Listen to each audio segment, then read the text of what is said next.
ألا بذكر الله تطمئن القلوب.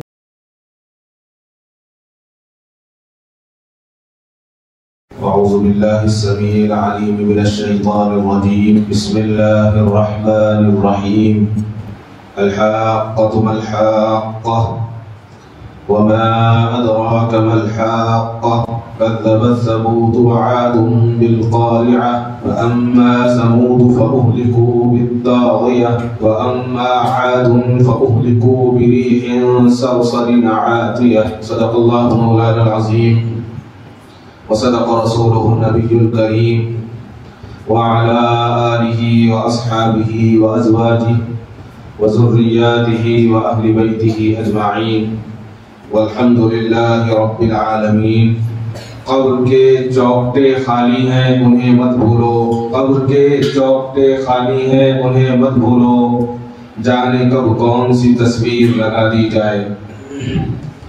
محترم حضرات، قرآن کریم کی بڑی طویل آیت میں نے آپ کے سامنے تلاوت کی ہے، جس میں اللہ تعالیٰ نے روئے زمین پر معاصی، گناہ اور جب گناہوں کی کثرت ہو جاتی ہے، کمزوروں کو، بے کسوں کو، بیواؤں پر ظلم ہونے لگتا ہے، یتیموں کا مال چھینا جاتا ہے، احکام شرع کے بجائے بجا آوری کے بجائے کاہلی اور سستی پیدا ہونے لگتی ہے، امر بالمعروف اور نہی عن المنکر یعنی نیکیوں کے حکم اور برائیوں کے منع کرنے سے لوگ روگردانی کرنے لگتے ہیں، کترانے لگتے ہیں، بچنے لگتے ہیں. تو اللہ تعالیٰ لوگوں کی تنبیہ کے لیے مختلف طریقے کے عذاب بھیجتے ہیں، کبھی آندھی کی شکل میں، کبھی طوفان کی شکل میں، کبھی سیلاب کی شکل میں، کبھی بارش کی شکل میں، کبھی کسی بیماری کی شکل میں، مختلف شکلوں میں، اور کبھی قحط سالی کی شکل میں، سوکھے کی شکل میں، اور جب انتہا ہو جاتی ہے تو کبھی زلزلے کی شکل میں اللہ تعالیٰ اپنے عذابات کو بھیجتے ہیں. اور پھر اس کے اثرات صرف زمین پر بسنے والے انسانوں پر نہیں بلکہ سمندر میں رہنے والی مچھلیوں پر بھی پڑتا ہے، زمین پر رہنے والے چرند پر بھی پڑتا ہے، درختوں پر رہنے والے پرندوں پر بھی پڑتا ہے. یعنی جو دریائی جانور ہیں، زمینی جانور ہیں، گناہ انسان کرتا ہے، غلطی انسان کرتا ہے، لیکن جب اللہ کو غصہ آتا ہے تو وہ غصہ تمام کو برداشت کرنا پڑتا ہے. ارشاد فرمایا خشکی اور تری، یعنی زمین پر رہنے والے اور سمندروں میں رہنے والے، ان تمام کو جو ہے دنیا کے اندر لوگوں کے برے اعمال کی وجہ سے فساد پھیل گیا، تاکہ اللہ تعالیٰ ان کے بعض اعمال کی سزا ان کو دے تاکہ وہ لوگ باز آ جائیں. جب گناہ انفرادی ہوتا ہے اور عیب چھپا کر ہوتا ہے تو اس کی سزا بھی اسی طرح ملتی ہے، چھپا کر سزا دی جاتی ہے. لیکن جب گناہ کھلے عام ہونے لگتے ہیں اور اعلانیہ طور پر ہوتا ہے تو اللہ کا عذاب بھی عمومی آتا ہے، سب پر آتا ہے، جس میں پوری کی پوری بستی تباہ و برباد ہو جاتی ہے، کوئی ایک نفس باقی نہیں رہتی.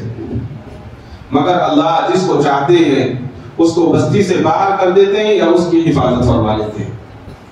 تو اس وقت جو حالات ہیں، ان حالات کے تعلق سے علماء کرام فرماتے ہیں کہ اس سے بچنے کا ایک راستہ یہ ہے کہ انسان کو استغفار کرنا چاہیے.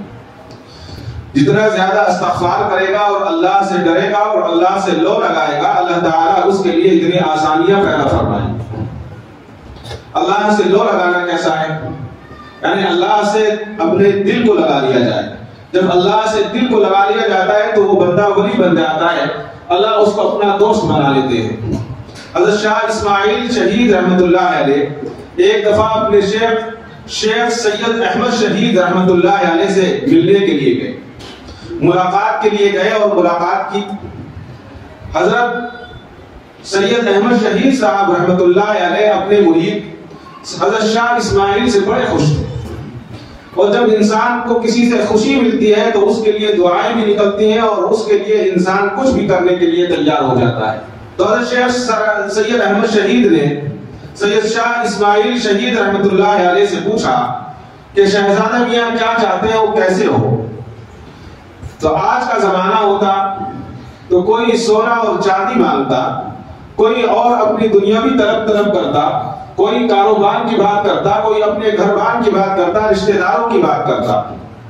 لیکن حضرت شاہ اسماعیل شہید رحمت اللہ علیہ نے حضرت شیخ سید احمد شہید رحمت اللہ علیہ اپنے شیخ سے کہا کہ حضرت میں آپ سے ایک چیز چاہتا ہوں، آپ وہ عنایت فرما دیں.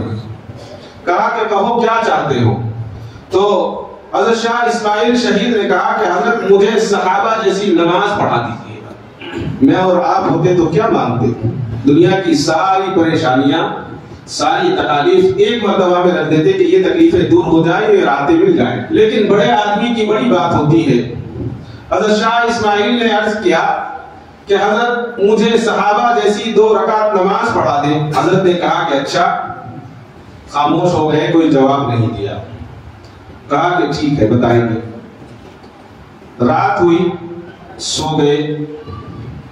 جب تہجد کا وقت آیا، وہ حضرات اول وقت میں تہجد پڑھا کرتے تھے، جلدی سو جایا کرتے تھے.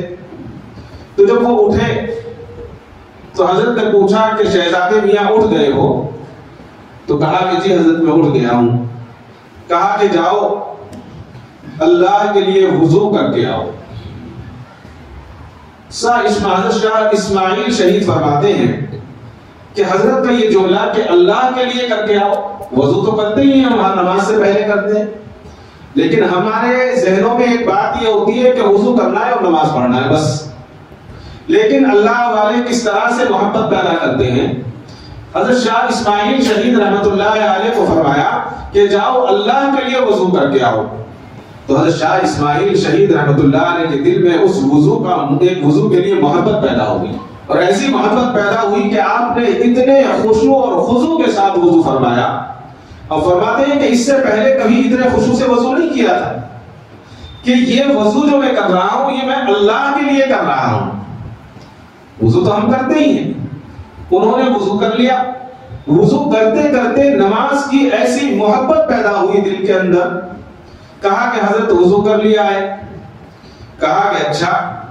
اور حضرت شاہ اسماعیل فرماتے ہیں کہ وضو کرتے ہوئے ایسا محسوس ہو رہا تھا، ایسا لگتا تھا کہ شاید اللہ تعالیٰ مجھے دیکھ رہے ہیں. اللہ تو دیکھتا ہی ہے وقت میں، لیکن اگر کسی کو یہ پتا لگ جائے کہ میری طرف فلاں صاحب کی توجہ ہے تو اس میں کام کرنے میں زیادہ مزہ آتا ہے. تو شاہ اسماعیل فرماتے ہیں کہ حضرت کا یہ کہنا کہ جاؤ اللہ کے لیے وضو کر کے آؤ، میرے دل میں اللہ کی ایسی محبت پیدا ہوئی کہ مجھے ایسا لگنے لگا کہ شاید اللہ تعالیٰ مجھے دیکھ رہے ہیں. وضو کر لیا.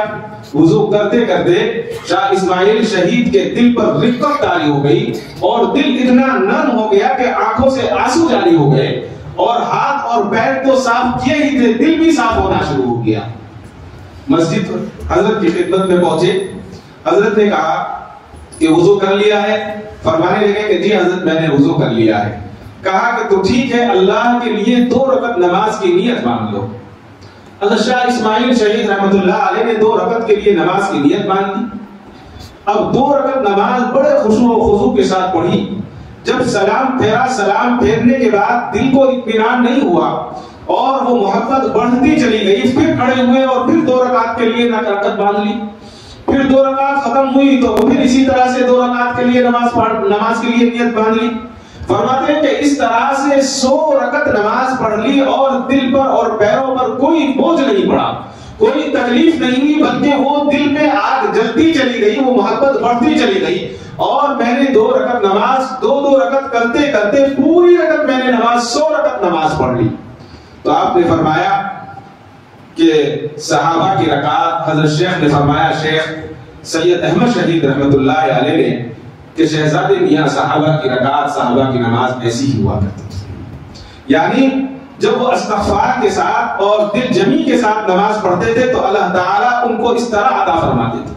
نماز کیا ہے؟ نماز عاجزی ہے، انکساری ہے. یہی تو چیز ہے استغفار، یہی تو ہے. استغفار کا مطلب یہ ہے کہ میں گنہگار ہوں، میں اللہ سے توبہ کرتا ہوں، میں استغفار کرتا ہوں، میں اپنی گناہوں پر ندامت کرتا ہوں. اللہ سے یہ مانگتے ہیں. جب اللہ سے یہ چیز مانگی جاتی ہے اللہ تعالیٰ اس کی برکت سے بہت ساری چیزیں ہمیں عطا فرماتے ہیں.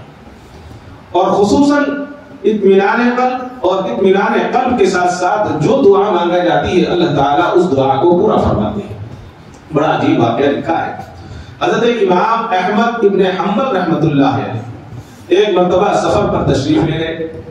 سفر پر جانے کے بعد ایک گاؤں میں ایک قصبے میں آپ پہنچے. عشاء کی نماز کا وقت ہوا تو آپ نے عشاء کی نماز مسجد میں جا کر ادا کر لی, اور ادا کرنے کے بعد آپ نے یہ ارادہ کر لیا کہ اس گاؤں میں مجھے کوئی جانتا نہیں ہے, مجھے آگے بھی جانا ہے, لہٰذا ایسا کروں گا کہ اس گاؤں کی اسی مسجد میں آج میں قیام کر لوں گا. آج کل حالات بدلے ہیں, اس زمانے میں بھی کچھ لوگ تھے ایسے. آج تو ہماری مجبوری ہے کہ ہم مسجد کو تالا لگا دیتے ہیں عشاء کی نماز کے بعد, مجبوری ہے. اس زمانے میں بھی ایسے لوگ تھے. حضرت امام احمد ابن حنبل رحمۃ اللہ علیہ نے سوچا کہ میں قیام کر لوں, نماز پڑھتے رہے. نماز کے بعد مؤذن یا جو ذمہ دار تھے وہ آئے, انہوں نے کہا کہ آپ مسجد خالی کریں, مسجد کو بند کرنا ہے. حضرت امام احمد ابن حنبل نے کہا کہ میں سوچتا ہوں کہ قیام کر لوں. کہا کہ قیام کی اجازت نہیں ہے, آپ باہر نکلیں. باہر نکل گئے, وقت کے امام ہیں, باہر نکل گئے اور انہوں نے سوچا کہ مسجد کی جو سیڑھیاں ہیں اس پر سو جاتا ہوں. جب مسجد کی سیڑھیوں پر بیٹھ گئے تو مؤذن نے کہا کہ یہاں آپ بیٹھ نہیں سکتے, قیام نہیں کر سکتے, آپ جائیے کہیں اور قیام کیجئے, یہاں اجازت نہیں ہے سونے کی, سیڑھیوں پر بھی اجازت نہیں ہے.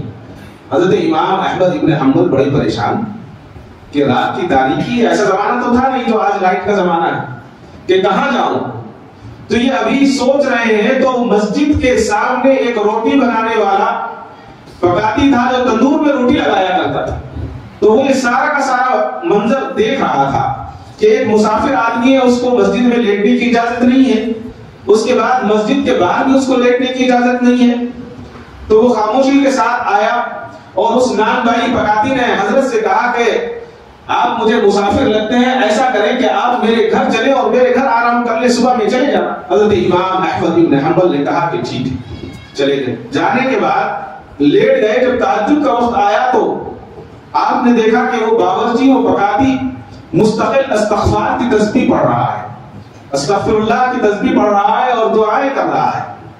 حضرت امام احمد ابن حنبل نے پوچھا کہ مجھے یہ بتاؤ تمہیں اس قدر استغفار کرنے کی کیا ضرورت ہے, تم اس قدر استغفار کر رہے ہو, تمہیں اس کا کوئی پھل ملا ہے, تمہیں اس کا کوئی اجر ملا ہے کہ تم اس قدر یا کوئی پریشانی میں ہو. اس نان بھائی نے کہا, اس پکاتی نے کہا کہ مجھے کوئی پریشانی نہیں ہے, بس میں استغفار کرتا ہوں. استغفار کرنے کا مجھے اللہ تعالیٰ نے بہت بڑا اجر عطا فرمایا ہے, اور وہ اجر یہ ہے کہ میں جو بھی دعا کرتا ہوں اللہ تبارک و تعالیٰ اس دعا کو پورا فرما دیتے ہیں. بس ایک دعا باقی ہے, ایک تمنا باقی ہے, وہ بھی اب استغفار کر رہا ہوں, انشاءاللہ اللہ تعالیٰ وہ بھی پوری فرما دیں گے. کہا کہ کون سی دعا ہے؟ تو اس باورچی نے کہا کہ میری خواہش ہے کہ اس وقت کے بہت بڑے امام احمد ابن حنبل رحمۃ اللہ علیہ سے میں ملاقات کروں, لیکن میرے پاس وسیلہ اور ذریعہ نہیں ہے, اتنا میرے اندر اتنی مالی طاقت نہیں ہے کہ میں جا کر امام احمد ابن حنبل سے ملاقات کروں. لہذا میں استغفار کرتا ہوں اور اللہ سے دعا مانگتا ہوں. تو مجھے اللہ کی ذات سے یہ امید ہے کہ اللہ تعالیٰ امام احمد ابن حنبل سے ملاقات کا کوئی راستہ میرے لیے اللہ تعالیٰ پیدا فرما دیں گے. حضرت امام احمد ابن حنبل رحمۃ اللہ علیہ نے فرمایا کہ خوشخبری ہو تمہیں, اللہ تعالیٰ نے تمہاری یہ جو ہے یہ دعا بھی قبول کر لیا اور احمد ابن حنبل تمہارے سامنے کھڑا ہوا ہے. اللہ اکبر.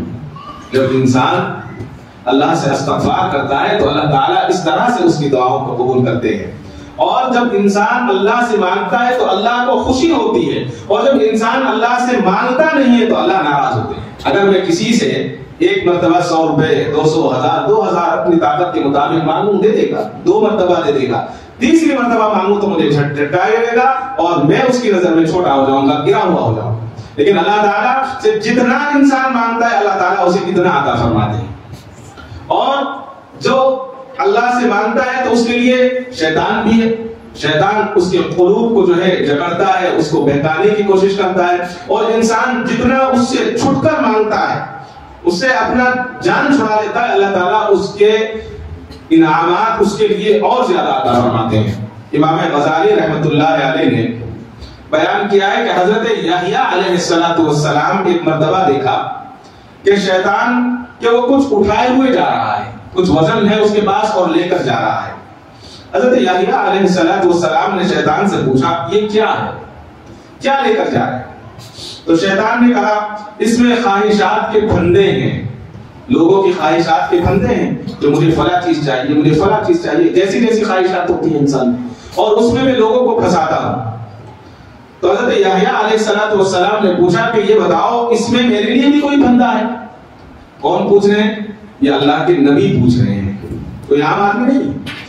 تو کہا کہ کیا اس میں میرے لیے بھی کوئی بندہ ہے؟ تو شیطان نے کہا کہ ہاں آپ کے لیے بھی اس میں ایک بندہ ہے۔ کہا کہ کیا ہے؟ کہا کہ اس میں ایک بندہ ہے کہ میں رات کو لوگوں کو زیادہ کھلاتا ہوں، ان کو بغلاتا ہوں، ان کو یہ کہتا ہوں کہ تم زیادہ کھاؤ۔ جب رات کو زیادہ کھا لیتے ہیں تو پھر وہ صبح میں اٹھنے میں سستی کرتے ہیں اور کاہلی کرتے ہیں، لہذا تمہارے لیے یہ بندہ ہے کہ تم جب زیادہ رات کو کھاؤ گے تو تہجد میں تمہارے لیے اٹھنے میں سستی اور کاہلی ہوگی، اور جتنی زیادہ دیر سے اٹھو گے اتنی زیادہ تمہارے ثواب میں کمی ہو جائے گی۔ تو حضرت یحییٰ علیہ السلام نے فرمایا کہ میں آج کے بعد کبھی پیٹ بھر کر کھانا نہیں کھاؤں گا۔ جب یہ حضرت یحییٰ علیہ السلام نے کہا تو شیطان نے کہا کہ میں بھی قسم کھاتا ہوں کہ آج کے بعد میں کسی انسان کی خیر خواہی نہیں کروں گا، اس کو بتاؤں گا نہیں۔ آج یہ ساری کی ساری چیزیں ہم اگر اپنے اوپر دیکھتے ہیں تو ہمارے اوپر ہے، ہماری ساری زندگی بالکل اسی طرح سے گزر رہی ہے۔ جب انسان استغفار چھوڑ دیتا ہے اور اللہ سے مانگنا چھوڑ دیتا ہے تو اس کی زندگی سے سنتیں نکلتی ہیں، فرائض نکلتے ہیں، سنتیں نکلتی ہیں، اور جب یہ چیزیں نکل جاتی ہیں تو پھر وہ انسان اور شیطان میں کوئی فرق نہیں رہتا۔ ہمارے بزرگوں کے سردار حضرت مولانا رشید احمد گنگوہی رحمۃ اللہ علیہ، جن کو قطب عالم کہا جاتا ہے، کسی نے دیکھا کہ حضرت کے یہاں سنتوں کا بڑا اہتمام تھا، ہر وقت سنتوں کا اہتمام، تو ایسا کیا کہ جوتے حضرت کے پہلے اٹھا لیے اور اٹھا کر جا کر مسجد کے باہر رکھ دیے کہ دیکھتے ہیں جب آدمی کے ہاتھ میں جوتے ہوتے ہیں تو اپنے حساب سے جا کر جوتے رکھتا ہے، اپنے ہاتھ اپنے حساب سے پیر باہر رکھتا ہے۔ تو باہر گئے اور باہر جانے کے بعد جوتے رکھ دیے اور چھپ کر دیکھنے لگے کیا آج حضرت سنت پر عمل کریں گے یا نہیں، یہ دیکھنا ہے۔ تو حضرت گنگوہی رحمۃ اللہ علیہ جب باہر نکلے تو مسجد میں سے سنت یہ ہے کہ مسجد سے جب باہر جائے تو بایاں پاؤں پہلے نکالنا سنت ہے، دایاں پاؤں بعد میں نکالنا ہے۔ تو اب جوتے پہنچ گئے اور بایاں پاؤں پہلے کیسے پہنے؟ تو حضرت پہلے مسجد سے باہر گئے اور بایاں پاؤں آپ پہنچنے کے بعد بایاں پاؤں آپ نے جوتوں کے اوپر رکھ دیا اور دائیں پاؤں سے آپ نے جوتا پہنا، اس کے بعد بایاں پاؤں اپنے جوتے میں ڈالا، یعنی ایک ساتھ دونوں سنتیں ادا کر دی۔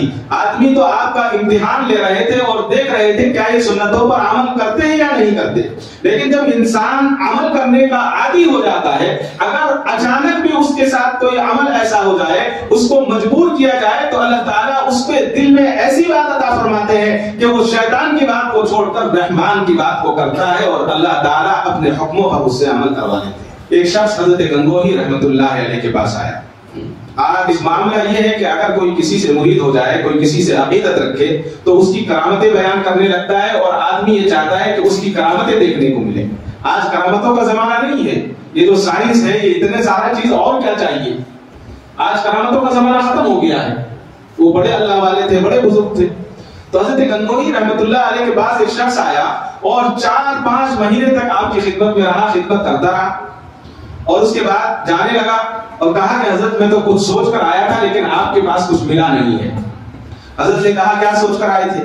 کہا کہ حضرت یہ سوچ کر آیا تھا آپ کے پاس کرامتیں دیکھنے کو ملیں گے۔ آپ کے پاس تو کوئی بھی کرامت، اتنا بڑا نام آپ کا، اتنے آپ کے مریدین۔ تو حضرت ہنسنے لگے۔ حضرت نے کہا کہ ٹھیک ہے، کوئی کرامت نظر نہیں آئی، کوئی بات نہیں، آپ بیٹھو میرے پاس۔ بٹھایا اور بٹھانے کے بعد حضرت نے فرمایا کیا کرامت چاہتے ہو؟ کہا کہ حضرت کوئی تو کرامت ہو۔ تو حضرت گنگوہی رحمۃ اللہ علیہ نے فرمایا میرے پاس جب سے تم ہو کیا کوئی میرا کام سنت کے خلاف دیکھا؟ کوئی کام تم نے ایسا دیکھا ہے جو میں نے سنت کے خلاف کیا ہو؟ کہا کہ حضرت کوئی کام نہیں دیکھا۔ فرمایا تو کیا اس سے بڑی کرامت اور کیا چاہیے کہ ایک گناہوں کا پتلا، ایک گنہگار آدمی سنت پر عمل کر رہا ہے، یہ تو سب سے بڑی کرامت ہے۔ اور سب سے بڑا ولی وہی ہے جو سنت پر عمل کرتا اور اللہ کے حکموں پر چلتا ہو۔ جب انسان اللہ کے حکموں پر چلنے لگتا ہے اور اللہ تعالیٰ کے حکموں پر عمل کرنے لگتا ہے تو وہی ولی ہے، وہی بزرگ ہے۔ اور جب اس کا اہتمام ہو جاتا ہے تو چھوٹی چھوٹی باتوں کا انسان کو ادراک ہوتا ہے، وہ سمجھنے لگتا ہے۔ دارالعلوم دیوبند کے سب سے پہلے شاگرد شیخ الہند حضرت مولانا محمود الحسن صاحب دیوبندی رحمۃ اللہ علیہ کا معمول تھا، وطر کے بعد 2 رکعت جو ہوتی ہے وہ بیٹھ کر پڑھا کرتے تھے۔ تو ایک شخص نے کہا حضرت کے جاننے والے نے کہ حضرت بیٹھ کر نماز پڑھنے میں آدھا ثواب ہے کھڑے ہو کر نماز پڑھنے میں زیادہ ثواب ہے، پورا ثواب ملتا ہے۔ تو حضرت مفتی محمود الحسن صاحب دیوبندی رحمۃ اللہ علیہ نے فرمایا کہ یہ تو مجھے بھی پتا ہے کہ بیٹھ کر پڑھنے میں آدھا ثواب ہے اور کھڑے ہو کر پڑھنے میں پورا ثواب ہے، میں بیٹھ کر اس لیے پڑھتا ہوں کہ یہ 2 رکعت نماز بیٹھ کر پڑھنا میرے آقا کی سنت ہے۔ یعنی سنت کا اہتمام اتنا تھا جس کے کچھ حد نہیں ہے۔ آج جو ہے بڑی بڑی سنتیں، بڑی بڑی باتیں، اس لیے کہ جو میں نے شروع میں عرض کیا کہ جب استغفار انسان کی زندگی سے نکل جاتا ہے تو پھر سنتوں کی اہمیت بھی ختم ہو جاتی ہے، فرائض کی اہمیت بھی ختم ہو جاتی ہے۔ اس سے پہلے کئی بار بات ہوئی، کئی بار اس موضوع پر گفتگو ہو چکی ہے کہ مسواک کی جو سنت ہے نہایت اہم سنت ہے۔ آج ہمارے کتنے گھر ایسے ہیں کہ ہمارے گھروں میں مسواک نہیں ملے، پیسٹ ملے گا، منجن ملے گا، ساری چیزیں ملے گی۔ یہ یہودیوں کی سازشیں تھی کہ ان سے مسواک کو چھڑایا جائے، اور یہ مسواک پیسٹ لیا ہے تو مسواک کی پیسٹ کے پیچھے لگ گئے۔ ہمارے بزرگوں میں حضرت مجدد الف ثانی رحمۃ اللہ علیہ ایک بزرگ گزرے، سرہند شریف جو پنجاب میں ہے، وہاں پر حضرت کا مزار ہے۔ بہت لمبی تفصیل ہے اگر ان کے تعلق سے گفتگو کی جائے، بہت سارے انبیاء علیہ السلام کے مزارات بھی ہیں وہاں۔ حضرت مجدد الف ثانی رحمۃ اللہ علیہ کی کرامت یہ ہے کہ وہاں پر روزانہ جب آپ جائیں گے تو 2-4 حافظ قرآن آپ کو وہاں ملے گی۔ کرامت یہ ہے کہ کوئی حافظ قرآن آ کر میری قول پر ایک قرآن اگر پوری بیٹھک میں پڑھ لے تو وہ زندگی میں بھولتا نہیں، لہٰذا اس قدر حفاظ جاتے ہیں وہاں جس کی کچھ حد نہیں۔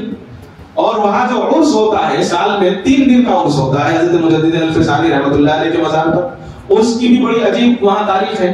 اس کا عرس ایسے ہوتا ہے کہ وہاں حاصل بچھی رہتی ہے اور پنڈال ڈال دیا جاتا ہے، عورتیں نہیں جاتی، صرف مرد جاتے ہیں اور بیٹھ کر قرآن پڑھتے ہیں، بس یہی عرس ہے۔ ایسا نہیں ہے کہ سندل نہیں چڑھایا جاتا، کوئی اور چیز نہیں چڑھائی جاتی، لوگ جاتے ہیں بیٹھ کر قرآن پڑھتے ہیں، جتنی دیر، کسی کو 1 گھنٹہ، کسی کو 2 گھنٹہ، کوئی 3 دن قرآن پڑھتا ہے وہاں بیٹھ۔ ٹھیک ہے، اچھا ہے، قرآن کریم کی تلاوت ہو رہی ہے۔ تو حضرت مجدد الف ثانی رحمۃ اللہ علیہ کے پاس حضرت مفتی سید عبد الرحیم صاحب جو ہیں لکھتے ہیں کہ ان کے پاس ایک بزرگ آئے، اور بزرگ آنے کے بعد آپ کی دونوں کی ملاقات ہوئی، اور ملاقات ہونے کے بعد آپ نے زمین پر توجہ فرمائی، اس زمین پر سرہند کی جو آپ کے ساتھ جو بزرگ آپ سے ملنے کے لیے آئے، جب زمین پر توجہ فرمائی تو زمین ہلنے لگی، زمین میں زلزلہ پیدا ہو گیا۔ تو حضرت مجدد الف ثانی رحمۃ اللہ علیہ سمجھ گئے کہ یہ جو حضرت آئے ہیں یہ اپنی کرامت دکھا رہے ہیں۔ بتائیے ایسے آج اگر ہوتے کوئی ایسے تو میں اور آپ تو سب چھوڑ کر ان کے پیچھے لگ جاتا۔ آج کل چل رہا ہے بہت زیادہ سوشل میڈیا پر، کوئی پنڈت ہے وہ انسان کے دماغ کو دیکھ کر کچھ بتا دیتا ہے، لوگ دیوانے ہیں اس کے، سب جھوٹے ہیں۔ تو جب حضرت مجدد الف ثانی نے دیکھا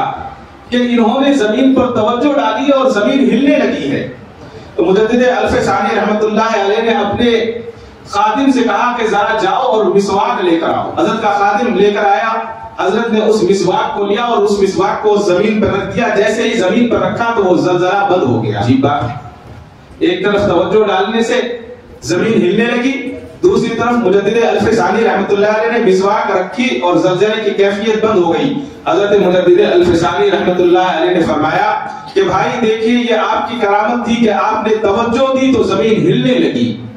اللہ تعالیٰ نے مجھے یہ کرامت عطا فرمائی ہے کہ اگر میں اللہ سے یہ دعا کروں کہ سرہند کے اندر جتنے مردے لیٹے ہوئے ہیں اگر میں دعا کروں تو سارے کے سارے مردے زندہ ہو جائیں گے، لیکن فرمایا کہ ان کرامتوں کا کوئی فائدہ نہیں ہے، میں نے ان کرامتوں کے مقابلے میں مسواک کی سنت کو زیادہ افضل سمجھا، لہذا مسواک کو رکھا تو تمہاری کرامت یہی کی یہی رکھی رہی اور زمین جو ہلنے والی تھی وہ بند ہو گئی۔ یہ تھے ہمارے بزرگ، اس لیے کہ ان کو ان سنتوں کی اہمیت کا معلوم تھا، وہ اس کی اہمیتوں کو جانتے تھے۔ اہمیتوں کو جاننے کی وجہ یہ تھی کہ اللہ تعالیٰ نے ان کی بات میں اور ان کے کام میں اثر رکھا تھا۔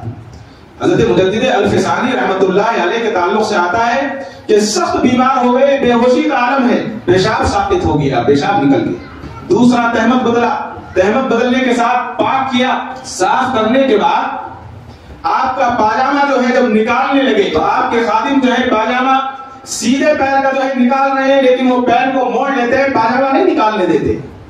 بار بار یہ کئی بار ہوا تو آپ کے کسی خادم نے دیکھا دوسرے خادم کو کہ پاجامہ سنت کے خلاف نکال رہے ہیں، بے ہوشی کا عالم ہے، لیکن کہا کہ نہیں ایسے حضرت پاجامہ نکالنے نہیں دیں گے، سنت کے مطابق نکالو تو پاجامہ نکل جائے گا۔ سنت کے مطابق پاجامے کو جب نکالنا چاہا تو پیر کھول دیا اور پاجامہ نکل گیا۔ یہ ان کی سنتوں پر عمل کا یہ عالم تھا کہ بے ہوشی کے عالم میں بھی کوئی سنت ان سے چھوٹتی نہیں تھی۔ حضرت مولانا الیاس صاحب رحمۃ اللہ علیہ بانی تبلیغ سخت بیمار ہیں، سردی کا موسم ہے، چمڑے کے موزے پہنے ہوئے ہیں. حضرت نے اپنے خادم کو بلایا اور کہا کہ میرے موزے نکال دو، مجھے موزے پہننے میں تکلیف ہو رہی ہے. خادم آیا اور سیدھے پیر کا موزہ نکالنے لگا. پہلے بائیں پیر کا موزہ نکالنا تھا، پیر کھینچ لیتے ہیں، پھر نکالنا چاہتا ہے پھر کھینچ لیتے ہیں. کئی مرتبہ جب ہو گیا، اب خادم بڑا پریشان کہ خود مجھے حضرت نے بلایا ہے کہ موزے نکالو. چمڑے کے موزے چپک جاتے ہیں، مشکل سے نکلتے ہیں، سخت ٹائٹ پہنا جاتا ہے اس کو. حضرت مولانا یوسف صاحب حضرت جی رحمۃ اللہ علیہ تشریف لے آئے حضرت کے صاحبزادے. حضرت سے کہنے لگے کیا ہوا؟ خادم نے کہا کہ حضرت نے موزہ نکالنے کے لیے کہا ہے، نکالتا ہوں تو پیر موڑ لیتے ہیں، نکالنے نہیں دیتے. تو حضرت جی مولانا یوسف صاحب رحمۃ اللہ علیہ نے دیکھا کہ موزہ سنت کے خلاف نکال رہے ہیں. آپ نے خادم سے کہا کہ تم سنت کے خلاف موزہ نکال رہے ہو، اس لیے حضرت موزے کو نکالنے نہیں دیتے. پہلے جو سنت ہے اس سنت کے مطابق چھوڑ دو، اس کے بعد سنت کے مطابق موزہ نکالتے رہے. نکالنا شروع کیا تو حضرت نے پیر کو لمبا کر دیا اور موزے کو نکالا. میں کسی کو نہیں، میں اپنے آپ کو کہوں گا کہ ابھی جو بھی ہماری زندگی ہے ہمیں صرف یہاں کی سمجھ میں آتی ہے، زمین کے نیچے کی اور آسمان کے اوپر کی بات ہمیں سمجھ میں نہیں آتی. ایک صاحب نے لکھا ہے کہ قبرستان گئے، مردے کو دفنا دیا، جب مٹی ڈال دی انہوں نے کہا کہ رکو ایک بات کرنی ہے.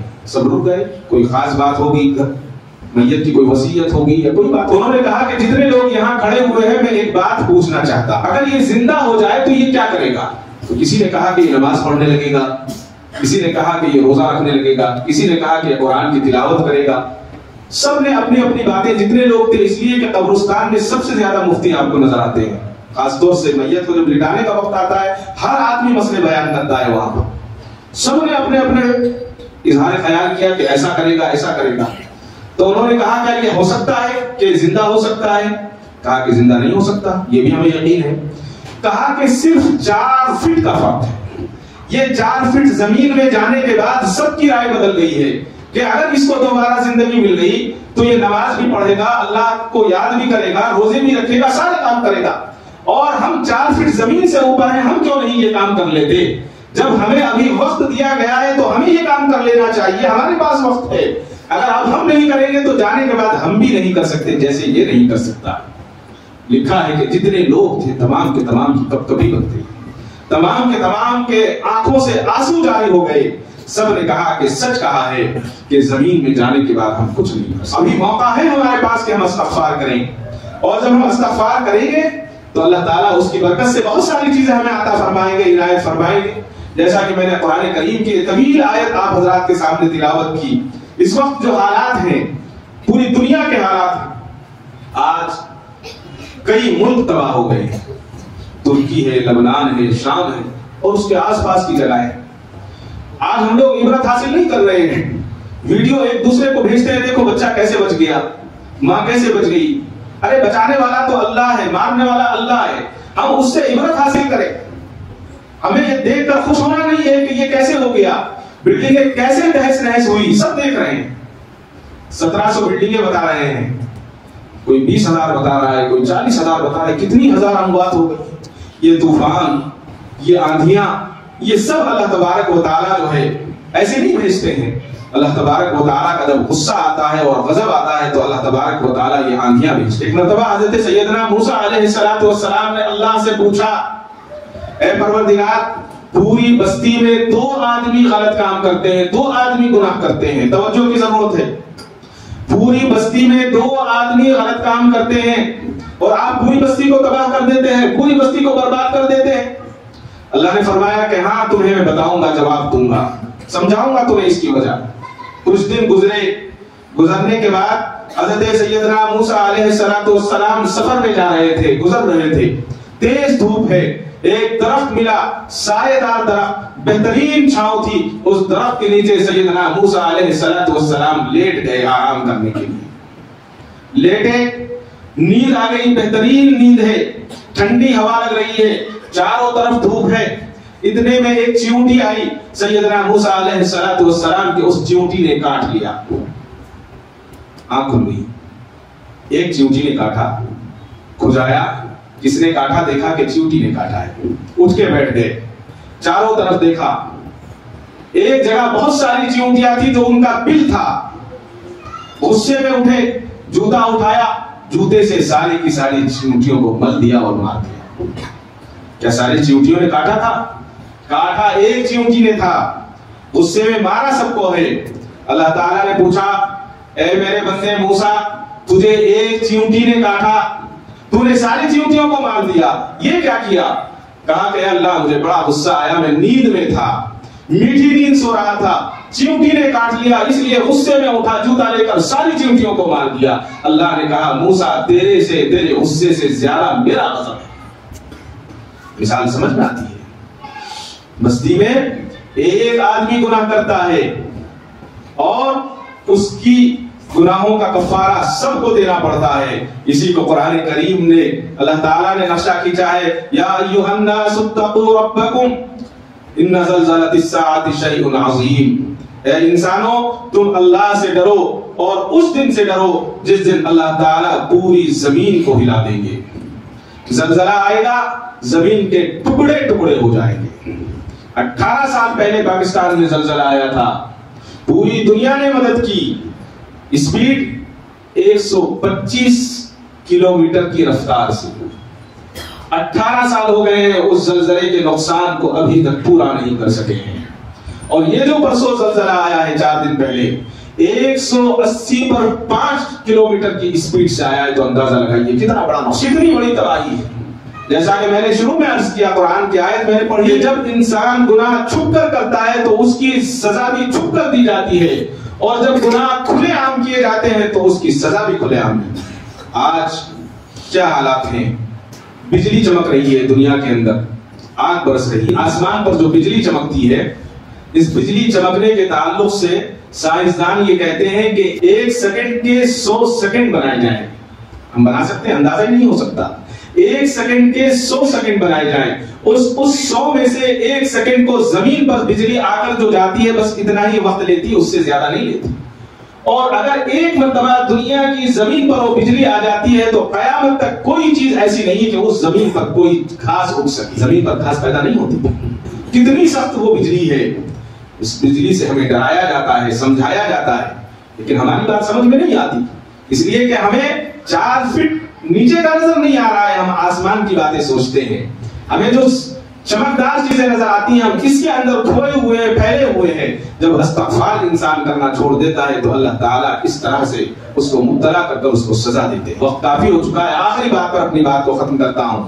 حضرت ابو اسحاق رحمۃ اللہ علیہ فرمایا کرتے تھے کہ ان کے پاس ایک شخص ہمیشہ بیٹھا کرتا تھا، ہمیشہ حضرت کے پاس آتا اور بیٹھتا اور بہت ساری باتیں کیا کرتا، لیکن جب حضرت کے پاس بیٹھتا تھا تو چہرے کو چھپائے رکھتا تھا، آدھے چہرے کو کپڑا رکھا، کافی دنوں تک آنا جانا رہا۔ تو حضرت نے ایک بار اس سے پوچھا، حضرت ابو اسحاق نے، کہ بھائی تم اپنا چہرہ کیوں چھپاتے ہو؟ چہرہ تم دکھاؤ، کیا بات ہے، تم ہر وقت اپنے چہرے کو چھپائے رکھتے ہو؟ تو شخص نے کہا کہ حضرت اس کے پیچھے بہت بڑا راز ہے، یہ رہنے دے۔ کہا کہ نہیں، بتا دو۔ تو اس نے اپنا چہرہ کھول دیا، دیکھا کہ 5 انگلیاں اس کے چہرے پر چھپی ہوئی تھی، لال سرخ ہو کر۔ کہا کہ یہ کیا ہے؟ کہا کہ حضرت یہی میں نہیں بتانا چاہتا تھا، بات یہ ہے کہ میں پہلے کفن چور تھا۔ جب کسی مردے کو جا کر دفنایا جاتا، پرانا زمانہ تھا، کپڑا بھی ملنا مشکل، جب دفنایا جاتا تو میں جا کر رات میں قبر کو کھولتا اور اس کا کفن چرا کر لیا تھا، اس کو بیچ دیتا۔ تو ایک مرتبہ ایک خاتون کا انتقال ہوا، رات میں قبر میں گیا اور جب اس کا کفن اتارنے لگا تو وہ عورت اٹھی اور اس نے بہت زور سے مجھے تھپڑ مارا اور یہ تھپڑ میرے چھپ گیا ہے۔ میں نے اس دن سے توبہ کر لی اور کفن چرانا چھوڑ دیا، بند کر، میں کبھی اس لیے اپنے چہرے کو ڈھک کے رکھا۔ تو حضرت ابو اسحاق فرماتے ہیں کہ یہ واقعہ میں نے حضرت امام اوزاعی رحمۃ اللہ علیہ کو لکھ کر بھیج دیا کہ ایسے ایسے ایک آدمی میرے پاس بیٹھتا ہے، اس کے چہرے پر 5 انگلیاں چھپی ہوئی ہیں، کسی عورت نے ماری ہے اور اس نے یہ واقعہ بتایا ہے۔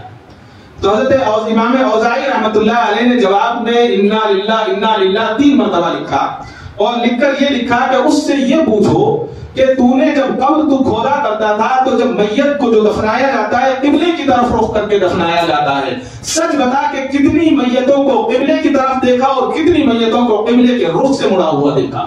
تو حضرت ابو اسحاق نے اس کو بلایا اور کہا کہ یہ بتاؤ کہ تم نے قبر میں کتنی میتوں کو قبلے کے رخ دیکھا اور کتنی میتوں کو قبلے سے ہٹا ہوا دیکھا؟ تو اس شخص نے کہا کہ اکثر میتوں کے چہرے کو میں نے قبلے سے ہٹا ہوا، جبکہ لٹایا قبلے کی طرف رخ کر کے جاتا ہے، اور پھر میت کو لٹانے کے بعد میت تو خود نہیں ہٹے گی، خود نہیں کروٹ لے گی۔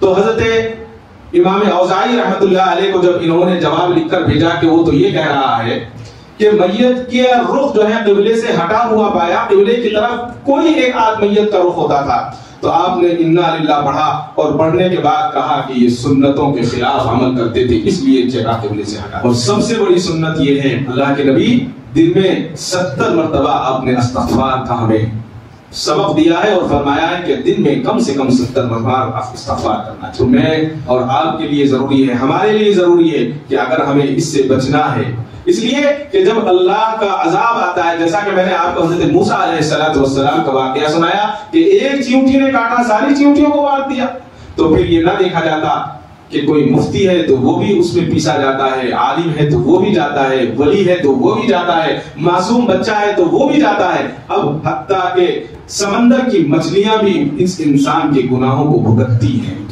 اب یہ جو عذاب آیا ہے، پھر سیلاب وہاں شروع ہو گیا ہے، تو اس وقت ہم اللہ سے ڈریں، اللہ سے مانگیں، اللہ سے گڑ گڑائیں، اور خصوصاً ہم اپنی ہر نمازوں میں ان کے لیے ہم یہاں سے کیا کر سکتے ہیں ہم جا نہیں سکتے، لیکن ہمارا دل اس وقت غمگین ہے، ہر مسلمان تڑپ رہا ہے، ہر مسلمان کا دل تڑپتا ہے، کہیں انسانیت کو نقصان پہنچتا ہے تو ہم تڑپتے ہیں، کسی بھی انسان کو تکلیف ہو تو ہم اس تکلیف کو محسوس کرتے ہیں، لہذا ان کے لیے جتنا ہو سکے دعاؤں کا اہتمام کریں اور اللہ سے استغفار کریں۔ اللہ تعالیٰ مجھے اور آپ کو کہنے سننے سے زیادہ عمل صالح کی توفیق عطا فرمائے۔ وآخر دعوانا الحمدللہ۔